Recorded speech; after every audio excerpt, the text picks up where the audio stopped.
There is a crisis brewing that you need to know about. This is something that is going to affect you, me, and in fact everybody. This isn't the type of crisis that creates an immediate panic like a house fire. It is more like the Titanic hitting the iceberg, where for a while everything still appears to be normal. Sometimes very great disasters unfold in slow motion. The crisis we're talking about is a financial one. Most people are aware that something is wrong with our economy, but don't think there is anything they can do about it. That's not true. There is much we can do to protect ourselves as individuals, and there is significant action we can take as citizens. But first we need to understand what is happening. If you're only listening to the mainstream media, you're not getting the full story. And besides, most of what they report is wrapped up in economic jargon that the average person doesn't understand. But there are financial guys out there who make a lot of sense and are working very hard to help America know what is going on. We believe that everyone is going to be hit by this financial crisis, so we believe that everyone should be able to know about it. The purpose of this video and website is to relay what these financial experts are saying in a way that most people can understand. In the process, we will connect you with these sources so you can dig deeper into the matter and check out the facts for yourself. But first, we'll take less than 15 minutes to describe for you the basics of why this nation, and in fact the whole world, is facing an impending financial crisis that is potentially greater than anything we have ever experienced.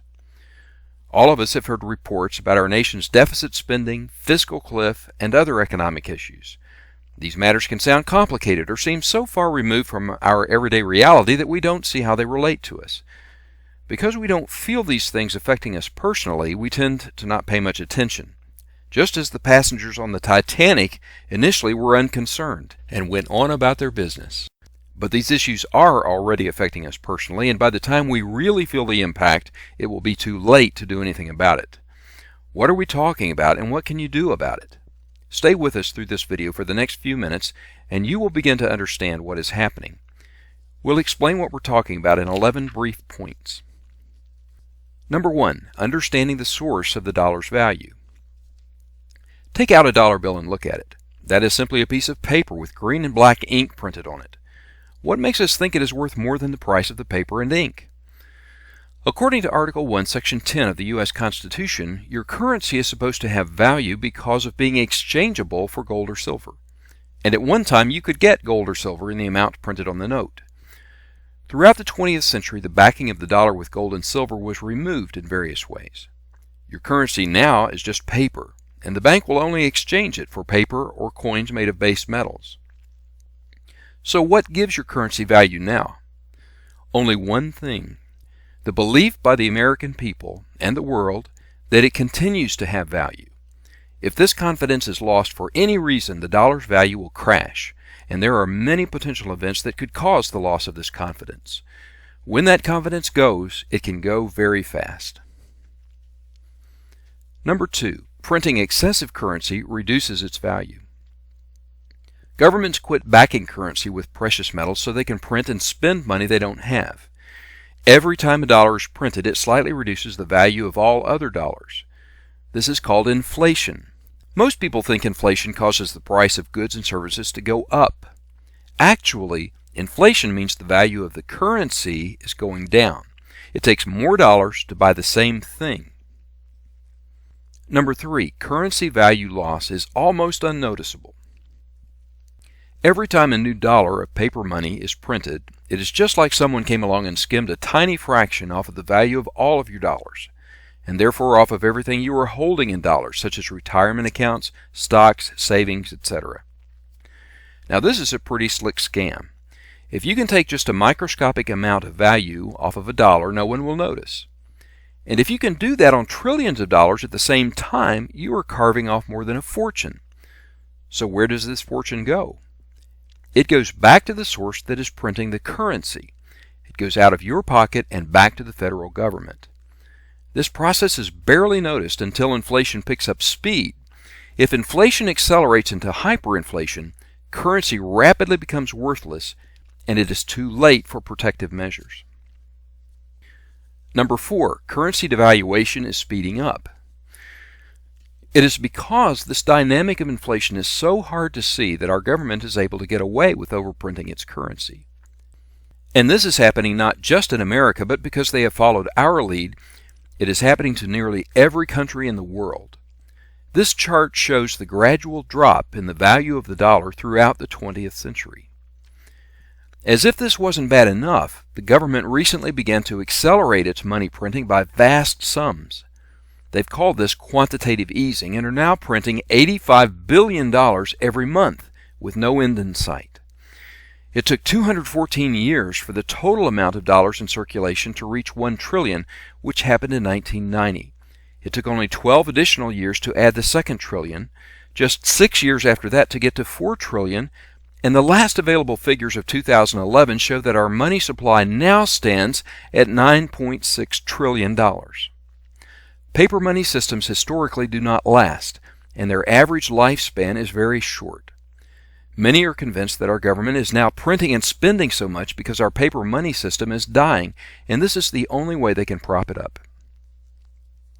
Number 5, nations are beginning to protect themselves with gold. This money printing has put the value of the dollar in such jeopardy that nations such as China and Russia have begun to stockpile gold. And countries that have trusted their gold to be held by the United States for decades have recently begun to recall it. These countries include Germany, Venezuela, Holland, Ecuador, Romania, Switzerland, as well as the U.S. state of Texas. This is just the beginning, with more sure to follow. In other words, the world is aware that the United States is killing the value of the dollar. Are you? The world is beginning to put its wealth in gold and silver to preserve its value. Are you? Number 6, your deposits belong to the bank. You think the money in your bank account belongs to you. Wrong. By law, deposits in banks are considered to be the property of the bank. This applies to the contents of safety deposit boxes as well. Under normal circumstances, the government will insist that your deposits are secure. But in a serious financial collapse, as we have recently witnessed in Cyprus, governments and banks have now become willing to seize depositor funds and restrict account withdrawals. Number 7, the money you deposited is not in the bank. You think the bank has the money you have deposited in it. Wrong. Banks operate on what is called a fractional reserve system. This means they only have to keep 10% of the money deposited and then are free to lend out the other 90%. If everyone went to the bank at once to get their money, only a very few would get any. This is what causes bank runs when people lose confidence in the banking system. Number 8, the FDIC has limited funds for insuring deposits. You think you don't have to worry about bank runs because your money is protected by the Federal Deposit Insurance Corporation. The FDIC has $33 billion in its account, with which to cover total insurable deposits in banks of more than $10 trillion. The FDIC is set up to handle problems in a sporadic few banks. If the U.S. was to experience a total banking system collapse, as Cyprus has seen and other European countries are now beginning to face, well, you do the math. Number 9, government promises are illusions. You think that because politicians have promised nirvana to you that they have to provide it. Wrong. Utopian promises sound wonderful and succeed in buying votes. Social Security, Medicare, Medicaid, health care, prescription medicine, government pensions, food stamps, unemployment, disability, educational loans, welfare payments, and on and on. Socialism would have us believe that whatever we need or want somehow becomes a right that the government should provide. Do you know what the term austerity means? It means that sooner or later, when governments can't pay for all of their socialistic promises, the free stuff gets cut off. And do you know what the European countries that are mired in pits of unending promises are doing right now? That's right. They are rioting in the streets because the governments can't fulfill these unrealistic promises. When the money runs out, people are left holding bags full of high expectations and empty promises. Number 10, it's a small, small world. So, it's a good thing that the European problems are over there and that we're far away from these worries, right? Wrong. Banking institutions are now highly interconnected globally, and computer-driven transactions happen instantaneously. In fact, the global financial system is more than interconnected. It has grown highly interdependent. This is why the U.S. subprime housing crash caused a global calamity in 2008 that has left the world still tottering on the edge of financial disaster. Some are calling Cyprus the economic canary in the coal mine. Although it seems far away, we should be paying very close attention to this catastrophe in Cyprus and subsequent developments in Europe. This event is exposing the critical weaknesses of the Western banking system. Because of our interconnectedness, Europe's problem is very much our problem, not to mention that our debt situation is already as bad or worse than theirs. The dominoes that are starting to fall are only the first in a chain that will inevitably lead right back to us. Number 11. Our leaders are not leading. You think that the pilots in the cockpit of our economy know what they are doing, right? According to an increasing chorus of credible financial spokesmen, either they don't know what they are doing or their intentions are malicious, because their actions are steering our economy rapidly toward destruction. It seems that we are going to have to deal with this on our own if we expect anything to be done about it.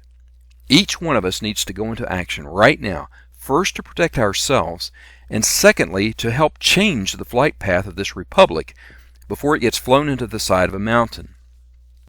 We have been taught to respect our leaders, but we have to remember that as citizens of the United States, our main leader is the Constitution of the United States, and respect for that means holding our elected leaders accountable to it. If you learned that your pilot was on a crash course, you would try to do something about it, wouldn't you? Now, how did you not know these things, you might ask? For the same reason that most people have not been aware of them until very recently. We've grown up in this system, and it's all we've ever known. But we are like frogs gradually heating up in a big pot of economic mismanagement. And unless we figure out how to jump out of this pot, we're all going to cook together. If these words have stirred some concern and awakened your curiosity, good. That is what they are intended to do. And now you probably want to dig a little deeper. In this brief space, we have only touched the surface. If you follow the link provided to financialcrisiswatch.info, you can gain a much fuller explanation of America's financial crisis and many resources you can dig into for yourself. If you're watching this as the introductory video on the website, you're ready to go on to the next step. We're hopeful that these resources will give you, your friends, family, and neighbors the information you need to awaken you to the urgency of the hour. Many people are working hard to give you what you need to know and to call this great country back to its senses. Some of the voices you will meet at financialcrisiswatch.info have become heroes to us for the way they are trying to spread the word about these issues. We think you will appreciate them as well. You will discover that you are not alone in this matter. There is a wonderful community of people who are providing lots of information and resources to help us all at this crucial moment in the life of our great republic. You are not alone, but only you alone can take the action that will make a difference for yourself and those you care about.